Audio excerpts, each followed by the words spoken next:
Buenos días, mi nombre es Alba Traver y junto a mis compañeros Clara Serrano y Francisco Pérez de Ovar vamos a tratar de acercaros lo que ha sido nuestro trabajo final de máster, cuyo título es Sistema híbrido eólico offshore flotante y fotovoltaico para suministro eléctrico en Gran Canaria.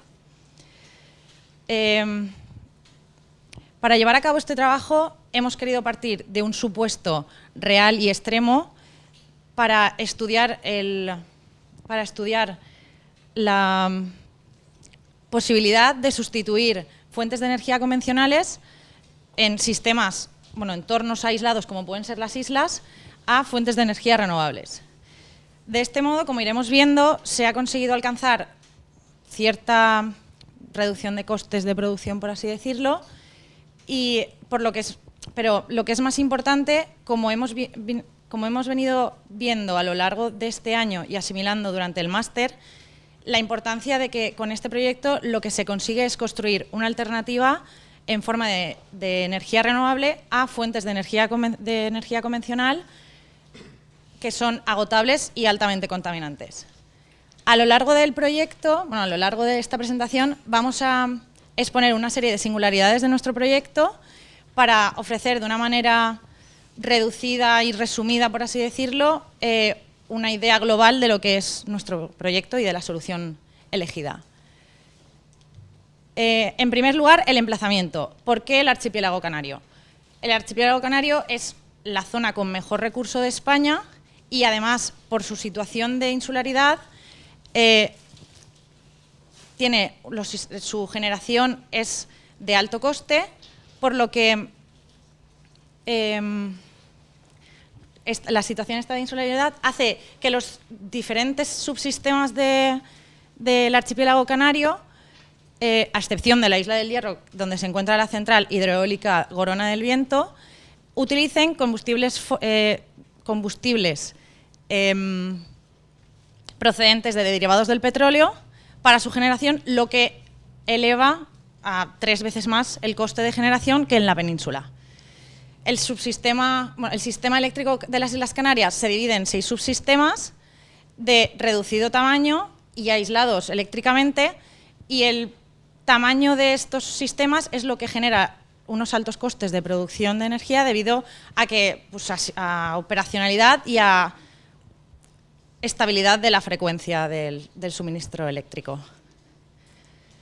La implementación de las energías renovables abarataría estos altos costes, ya que se disminuirían los extracostes por transferencia a la península, se reducirían los costes por transferencia de la energía de la península y también de la parte de la componente regulada de la tarifa y de la parte de los presupuestos del Estado.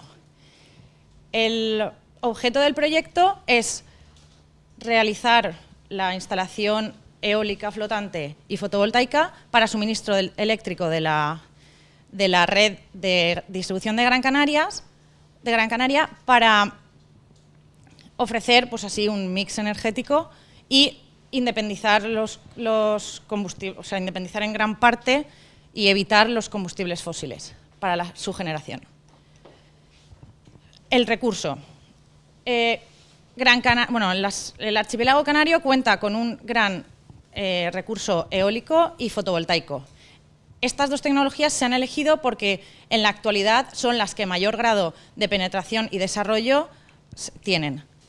En esta imagen, por ejemplo, podemos ver cómo el archipiélago canario se encuentra bajo el dominio de los vientos alisios procedentes del anticiclón, del flanco del anticiclón de las Azores. Estos vientos son casi constantes, permanentes y con altas velocidades. En cuanto al recurso fotovoltaico, pues se encuentran en una zona en la que la irradiación solar durante el año es más o menos estable. Y a continuación, mi compañero. Bueno, a continuación, yo voy a pasar a explicar la configuración del parque eólico. En primer lugar, El parque constará de 5 aerogeneradores de 6 megavatios cada uno, dispuestos a una distancia, una separación de 1 kilómetro entre sí, para así evitar pérdidas por estela. El parque se sitúa enfrente de la zona del Matorral, cerca de Arinaga, en Gran Canaria. En cuanto al recurso eólico, se analizaron las medidas de viento horarias para 3 años, facilitadas por otros parques onshore de la zona, y teniendo en cuenta que al estar dentro del mar no existen obstáculos que puedan influenciar en el viento, con lo que éste circulará a mayor velocidad. Así se obtuvo una velocidad media del viento de 9,91 metros por segundo en el emplazamiento, y se llevó a cabo el cálculo también de la dirección predominante del viento, que, como se contempla en la imagen de la rosa de vientos, proviene principalmente del nordeste. Los aerogeneradores seleccionados son de la marca Siemens, ya que en la actualidad se trata del suministrador de aerogeneradores offshore más experimentado en el mundo, y tienen una tecnología altamente probada, lo cual ofrece una gran fiabilidad. Se ha seleccionado el modelo SWT 6.0-154, que se trata de un modelo offshore muy robusto y ofrece una gran máxima de eficiencias tanto a alta velocidad de viento como a baja velocidad. En cuanto al cálculo de la producción eólica, a partir de la curva de potencia del aerogenerador y con las medidas de viento mencionadas anteriormente, se llevó a cabo el cálculo de la función y la distribución de Weibull, y a partir de ella se obtuvo la producción anual neta por aerogenerador, que es de 28.299,16 megavatios hora. Y con todos estos cálculos mencionados y teniendo en cuenta unas pérdidas por disponibilidad, por mantenimiento y eléctricas, se obtuvo una producción neta del parque de 134.421 megavatios hora, con 4.480,7 horas equivalentes netas y un factor de capacidad del 51,15%. Y en cuanto a la cimentación, al no disponer de plataforma continental y tener unas profundidades en el emplazamiento de entre 40 y 60 metros, se decidió por colocar el sistema de cimentación flotante. Y de entre ellos el sistema triangular que podemos ver en las imágenes. Al igual que las plataformas petrolíferas y de gas en alta mar, como podemos ver en las imágenes, este sistema utiliza el agua de lastre para sumergir unos 2/3 de la estructura por debajo de la superficie, y así distribuye el agua entre las 3 columnas de la estructura para compensar el empuje del aerogenerador debido a variaciones en la dirección y en la velocidad del viento. Y para el sistema eléctrico se llevaron a cabo los cálculos necesarios para la selección del tipo de cable. Se escogieron cables submarinos tripolares de la marca ABB, como el de la imagen, con unas secciones de 240, 400 y 800 milímetros cuadrados, dependiendo de cada tramo. El cable se conectó con configuración en forma de anillo para la conexión de todo el parque eólico. En cuanto a los centros de transformación, se colocarán transformadores en cada aerogenerador de tipo seco encapsulado que elevarán la tensión de 690 voltios a 30.000 voltios. Y a su vez se dispone de celdas tanto a la entrada como en la salida, que se contemplan en la tabla, que se encargarán de protección, medida y operación de los aerogeneradores. A continuación, mi compañera Clara continuará. Bueno, una vez conocida la configuración de la instalación eólica, se procede de la misma forma para la fotovoltaica. En primer lugar, la localización de la instalación. Para ello hay que tener en cuenta varios factores que afectan. Uno es el recurso solar que como se ha visto anteriormente, tal y como ha enseñado Alba, es casi uniforme en toda la zona de la costa sureste de la isla. En segundo lugar, las condiciones del terreno, las características del terreno. Debido a que Canarias, mucha parte de su terreno está constituida por barrancos fluviales o que pueda ser de inundación costera. También se debe tener en cuenta la cercanía a la subestación donde vamos a evacuar la electricidad, la cual está aquí situada. Y además también cercanía a la costa para que se encuentre cerca de lo que sería el parque offshore. Por ello se ha decidido que la instalación se situará en la zona del matorral, donde también se encuentra una instalación eólica de 10 megavatios, por lo que para la superficie necesaria o para la superficie disponible hemos tenido que tener en cuenta la consideración de tanto los espacios como las carreteras dispuestas, los caminos para los aeros, como que no nos produzcan sombras dentro de lo que son nuestros módulos fotovoltaicos. Una vez conocida la localización, la configuración de la instalación, se decide instalar 10 megavatios con módulo fijo de orientación sur y una inclinación de 25 grados, que es la óptima para la mayor producción anual. Para ello se decide instalar 10 inversores de Siemens de 1 megavatio cada uno, así como el uso de los módulos de Jingli solar policristalino de 310 vatios pico. Para la configuración de la instalación se ha hecho uso del programa de PV-SYST y teniendo en cuenta la tensión como la intensidad y las temperaturas máximas que permiten tanto los inversores como los módulos, se obtiene un número máximo de módulos en serie de 17, número de ramas de 1900, obteniendo 32.300 módulos. La superficie necesaria de módulos para ello es de 6 hectáreas, pero a ello hay que sumarle el hecho de que entre fila y fila debemos considerar para que no haya sombra entre una y otra, por lo cual la superficie necesaria sube a 10 hectáreas. Una vez que tenemos la configuración, pasamos al diseño media tensión, el cual, como tenemos que a la salida de los inversores están a 400 voltios a baja tensión y la subestación más cercana está a 30 kilovoltios, debemos aumentar esa tensión, para lo cual se usan los transformadores de Ormazábal, que debido tanto a la potencia como a las intensidades de los inversores, es necesario que la capacidad de estos sea de 2.500 kV. Además, para la evacuación de la electricidad, desde los transformadores hasta la subestación eléctrica, los cables usados serán ternas de cable unipolares de Prysmian de aluminio, con aislamiento tipo XLPE y sin armadura. ¿Qué hay que tener en cuenta? Que tal y como está escrito en el código técnico, la caída máxima de tensión debe ser de un 2%, en el que realizando los cálculos se demuestra que se cumple. Por último, las pérdidas de la producción anual.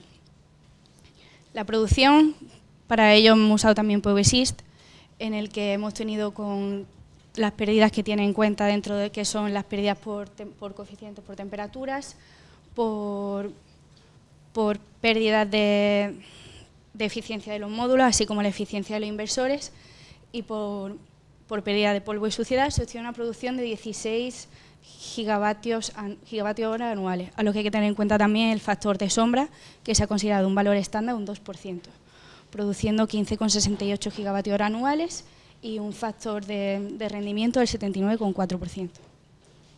A continuación, Alba va a explicar la logística. Como hándicap de este proyecto se puede considerar que el montaje de la energía eólica offshore es complicada. Entonces, el puerto de Las Palmas hemos considerado que es de suficiente envergadura, por lo que nosotros pensamos que la mejor forma es de ensamblar, construir las columnas de acero que forman la superficie, o sea, la cimentación flotante en un dique seco del puerto de Astillero y con pórtico grúa, pues realizar el ensamblaje del aerogenerador, la torre, sus palas y la nacelle. De este modo, cuando se inunda el dique seco, todo el aerogenerador queda ya preparado para el suministro y el arranque para luego la conexión. se va a transportar el aerogenerador mediante remolcadores desde el puerto de Las Palmas hasta el emplazamiento para evitar así y asegurar la estabilidad del aerogenerador. Se considera una ruta de unos 23,7 millas náuticas aproximadamente y se ha realizado un estudio tanto de mareas como de corrientes y se considera pues, que es viable realizar esta ruta de desplazamiento de los aerogeneradores hasta el emplazamiento.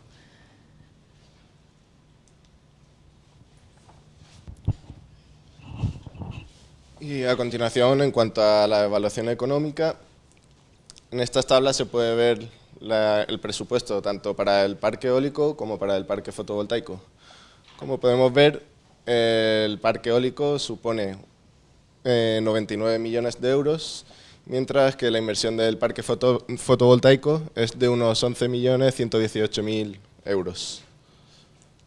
Y con esto pasamos al cálculo del análisis financiero, que como vemos en el caso del parque eólico se tienen unos ingresos de unos 16.130.000 euros, que para un precio fijado de 120 euros el megavatio hora se obtendría una TIR del 7,48%. Y en el caso del parque fotovoltaico se tendrían unos ingresos de 1.254.400 euros, con un precio fijado en 80 euros megavatio hora, se obtendría una TIR del 5,86%. A continuación, Clara.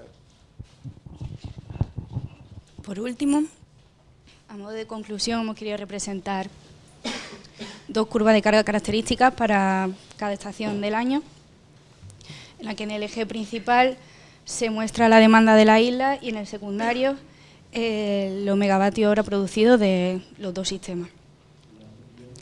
Aunque, como se puede observar, la potencia instalada es reducida en comparación con la demanda de la isla, lo que queríamos representar era mostrar el acoplamiento que tienen ambas curvas de producción de los sistemas con respecto a la demanda.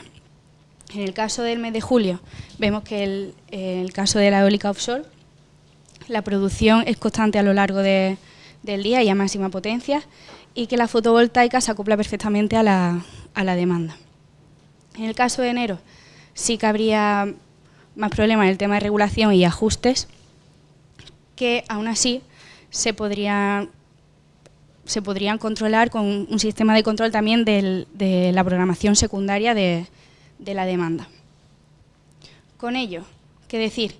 Que visto que la producción eólica y fotovoltaica está en aumento dentro de la isla, sería recomendable o sería bueno adoptar o tratar de seguir instalando o adoptar este tipo de sistemas híbridos para mejorar el ajuste y los problemas de ajuste dentro de la isla, reduciendo la dependencia que se tiene de las energías convencionales.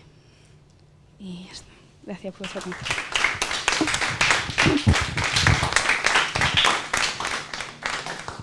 Pues enhorabuena por la presentación, ha sido muy visual también, y por vuestro trabajo que habéis desarrollado, y paso la palabra también por la puntualidad en el tiempo. Paso la palabra a los miembros del comité, si queréis empezar. ¿Tú? Bueno, yo como soy el tutor, casi prefiero que empiecen mis compañeros. Sí. Yo, en primer lugar, felicitaros por la idea. Habéis elegido un sistema eólico y fotovoltaico, y como la tendencia en el mundo es ir a sistemas híbridos, yo creo que ha sido un buen principio. Os habéis metido en un charco complicado, como es el tema, valga el símil, porque los temas flotantes evidentemente son complejos. Y bueno, realmente de todas las soluciones flotantes que hay, la que habéis puesto es la que tiene más futuro, ¿no? EDP ya ha hecho un proyecto no sé si queréis contar algo más del dimensionamiento de la plataforma, o si esperamos a las preguntas. Un tema que desde luego sí que hemos tratado de avanzar en el proyecto es el tema de la operación. Estamos hablando de sistemas aislados muy pequeños, y la operación con la entrada de la eólica y fotovoltaica pues va a suponer retos, porque evidentemente no siempre sopla el viento. Como hemos visto, en julio es un buen mes, que el viento es constante, y ahí podíamos regular tanto subir como bajar, ¿no? Pero hay meses en los cuales el viento no es tan constante. Entonces yo creo que ya habéis sentado un principio que yo creo que es de los pocos másteres en el que este tema se aborda, ¿eh? La problemática de la regulación potencia-frecuencia. Pero bueno, yo si queréis paso la palabra aquí a mis compañeros y luego si surge una duda. Pues muchas gracias también por la presentación. Además hay que tener en cuenta que sois 3, que hasta ahora todos los grupos eran de 4 y bueno, una persona se nota, ¿no? Respecto a la forma, pues a mí me ha gustado mucho la presentación, creo que lo habéis hecho muy bien. Al principio ha costado un poquillo arrancar, pero bueno, muy bien. Y respecto al contenido, pues tengo algunas cuestiones.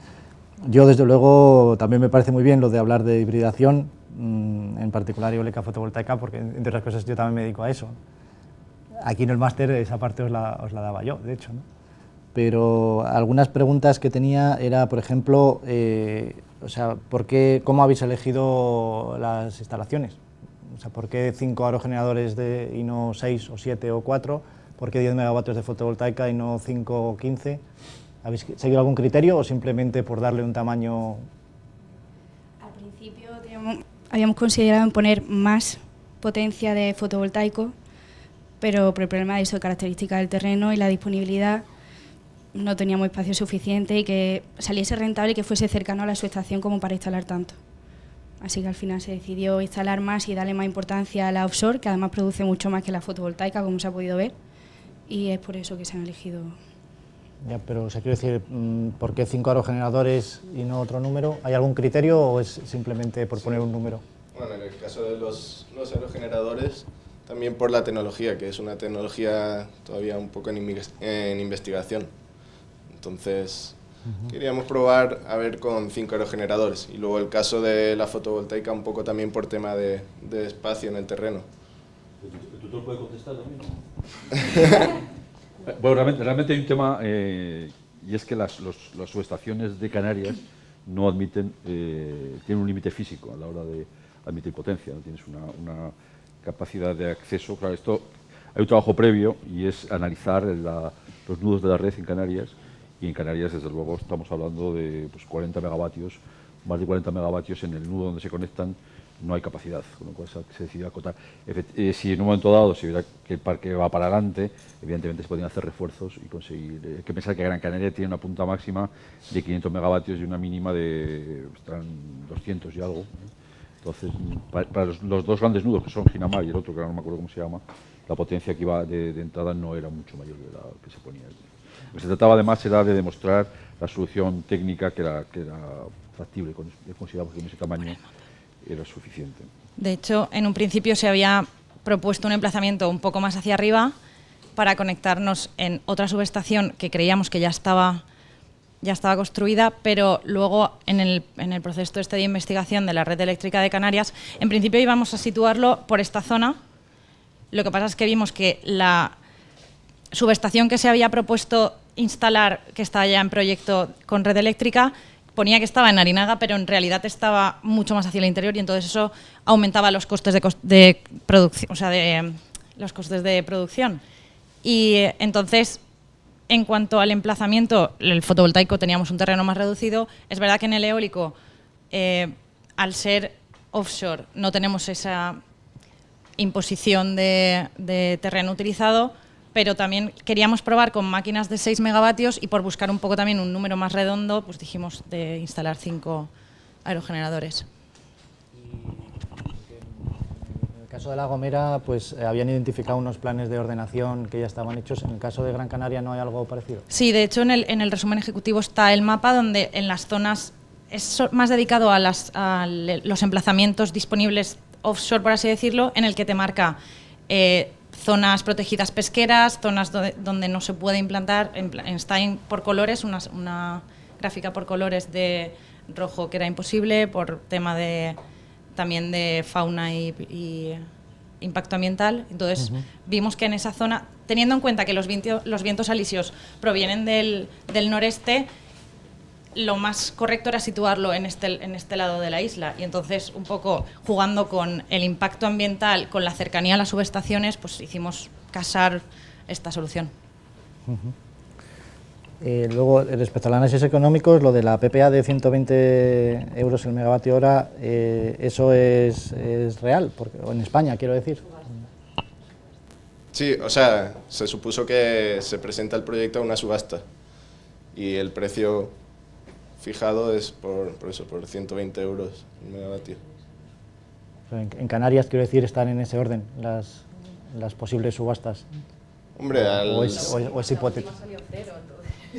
Pero en la península. En la península. En Canarias, al ser 3 veces superior los precios. Hombre, el coste de generación seguramente va a ser más caro el que tienen allí ahora, o sea, los costes de producción, pero... Y luego, bueno, pues ya por último, por comentar lo de respecto a la hibridación, aunque es cierto lo que comentaba Alberto, que está muy bien el ejercicio de empezar a jugar con la hibridación, yo creo que se ha quedado simplemente en un esbozo, ¿no? El análisis de cómo se complementa la generación y la demanda, entre otras cosas porque la generación es muy pequeña en relación a la demanda total, o sea, casi se queda en un análisis de la subestación concreta, casi de la capacidad de evacuación de la energía, ¿no? Quiero decir que un análisis de la hibridación completa de la isla, desde luego, llevaría un estudio mucho más en profundidad, ¿no? Claro, pero al ser parques más pequeños, por lo que comentaba Alberto, por el tema de conexión, se trata de un estudio a lo mejor en miniatura. Se podría ampliar luego los parques y ver realmente cómo se complementaría el sistema híbrido con la demanda. Que aparte la demanda que hemos conseguido encontrar de los datos de red eléctrica es de todo el archipiélago canario, no es simplemente de Gran Canaria. Ahí es donde, lo que hemos encontrado nosotros ha sido eso, entonces nos hemos basado en...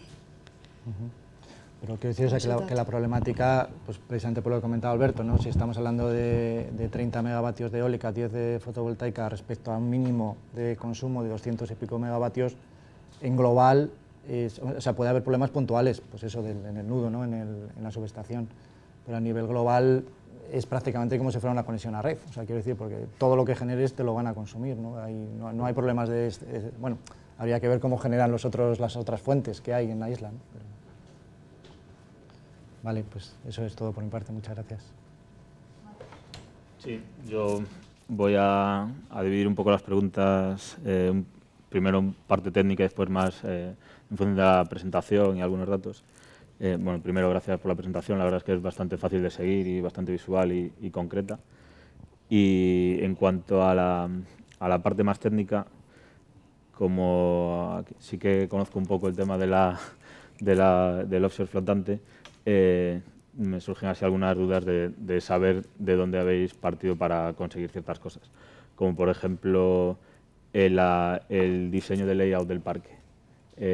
Habéis hecho diferentes análisis de diferentes layouts, porque me choca un poco que siendo solo 5 turbinas y con una rosa tan marcada de viento y estando tan cerca de la costa, que pongáis 2 filas en lugar de poner solo una, realmente para no tener esa afección por estelas, sobre todo cuando hay una rosa tan marcada, por si habéis hecho algún tipo de análisis de sensibilidad y demás. Sí, o sea, al estar separados, bueno, también en parte por la conexión en anillo que hemos hecho del parque, y al estar separados una distancia de 1 kilómetro entre aerogeneradores, pues no tienes problemas de estelas. Entonces... Vale. También, como son islas volcánicas, en función de que aumentamos la profundidad en el mar, aumenta muchísimo el lecho marino. Entonces, el primer aerogenerador se sitúa pues, a unos 38 metros de profundidad y el tercero ya nos encontramos en 60. Si hubiésemos dispuesto en línea, a lo mejor nos habríamos ido a 80 metros de profundidad, que eso también encarecería los costes de anclado y el cálculo de cadenas, y a lo mejor, no sé, nos tambaleaba ahí un poco el proyecto. Habíamos dudado si ponerlos en principio en fila y al final decidimos pues, disponer 2 filas más o menos intercalando para evitar reducirlas, no evitarlas, pero reducir las estelas.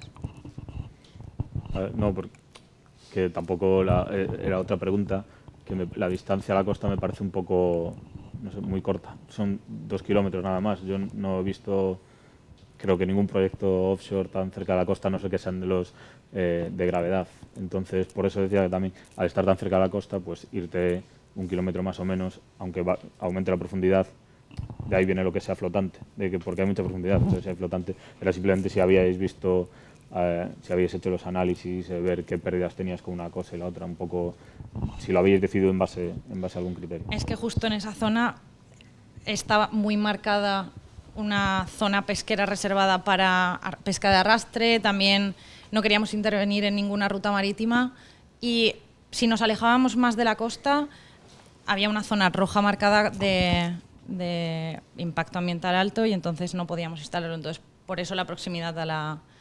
También de este modo nos ahorrábamos los costes de la subestación en el mar, ya que la subestación está a 300 metros de la línea de costa aproximadamente, entonces buscábamos un poco... A 2 kilómetros sería suficiente, no tendría ningún impacto. Y lo que ha dicho, que en Canarias el plan que hay para eólica offshore, en el plano se ve justo una zona en verde que te deja acercarte a la costa en ese punto. Y luego lo de la subestación de la compañía que estaba en la costa. Entonces no teníamos la distancia, digamos, longitudes de cables son pequeñas y te ahorras bastante. No, simplemente, principalmente yo creo que por temas de medioambientales y restricciones, si no tener una restricción suele ser el mayor problema para tener que alejarte más de la costa. Y a pesar de ser un destino turístico, esa zona es bastante industrial, entonces las playas tampoco son muy bonitas, por así decir. No hay. Y entonces el impacto pues era... Sí, el único problema también podía ser la circulación de barcos, que también lo tuvimos en cuenta las rutas y lo situamos en un punto donde no tuviese influencia. Vale. Hemos explicado que fue un ejercicio de casar tanto el impacto como el recurso, o sea, de buscar un punto en el que se diera todo positivo. Vale. Y otra cuestión técnica que he hecho un poquito menos tanto en el informe como en la presentación, que dais ya directamente la producción neta, pero no detalláis un poco las pérdidas que habéis aplicado. Por eso también decía, como no tenéis detallado a lo mejor pérdidas por estelas, eléctricas, disponibilidad, por tener un poco la idea esa, si lo habéis hecho. Sí, en la memoria está todo recogido. O sea, pérdidas por estela, al estar a 1 kilómetro de distancia, pueden ser insignificantes y las pérdidas en el parque por mantenimiento, disponibilidad y eléctricas sí está recogido en la memoria.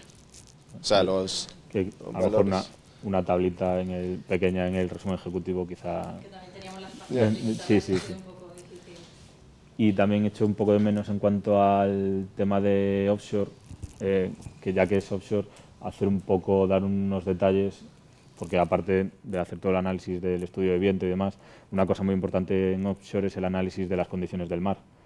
Entonces, dar unos ciertos parámetros básicos de las condiciones del mar también. Está en la memoria todo recogido de Vale. las corrientes, las mareas, la salinidad. Sí, no, sobre todo hay ciertos parámetros de la altura significativa de ola y demás. Sí. Pero la altura significativa Pero no de es- ola es en un 80% entre medio metro y metro y medio en ese emplazamiento. Sí, no es muy problemática. Entonces, Bueno, Pero lo sí, podríamos haber sí. incluido en el... pero No, está en la sabes que memoria. estoy acostumbrado a ver, vamos, que son cosas que a lo mejor vosotros, claro, no le dais tanta importancia, No, pero que sí que hemos dedicado a la oceanografía le hemos dedicado en la memoria bastante... Vale, pues como yo no he visto la memoria, por eso yo Luego- le he echado un poco de luego la menos pasamos. y os preguntaba por eso. Y ya, vale, eso en cuanto al tema técnico. Ya en cuanto a la presentación, solo un par de cosas. Una ya la había preguntado Luis, que es en función del PPA, que lo hacéis en función de una supuesta subasta. Y lo que me llama un poco la atención, bueno, uno, que los valores del resumen ejecutivo y los de la presentación son diferentes. Eso es una cosa que son para arriba, con lo cual si es para una inversión bien, pero hay que justificarlo. Y por otro lado, que esas conclusiones, el PPA, si el precio del fotovoltaico es mucho más bajo, porque, o sea, ¿qué sistema de subastas en general por tecnología, una subasta general, porque si yo soy el gobierno y me dan electricidad a 80 euros, pues no la compro a 120. Entonces, ¿qué concepto, o sea, si habéis subastas estructuradas por tipos de tecnología o alguna ayuda? A ver, las subastas, o sea, los precios son determinados por el tipo de tecnología. Y también lo de que optes a un precio más barato o uno mayor también dependerá al final de la rentabilidad que te dé lo que llega a producir. No solamente el precio que se le ponga a la tecnología, creo yo. Hombre, yo sí soy del Cabildo de Gran Canaria y me dicen que me van a producir electricidad con lo que sea 80 y con lo que sea 120, me voy a por la de 80. O sea, pues me refería a qué tipo de mecanismo había ahí. Pero en la fotovoltaica tenemos el recurso más limitado en cuanto a ocupación del terreno. Y hemos dicho que es un destino turístico que tampoco las características... Mi compañero lo ha explicado, que existen un montón de barrancos, que de hecho el primer emplazamiento que elegimos luego nos dimos cuenta que era un barranco y pensamos que se nos iba a llevar por delante las placas. Entonces la solución, aunque es más cara la offshore flotante, no estás ocupando terreno.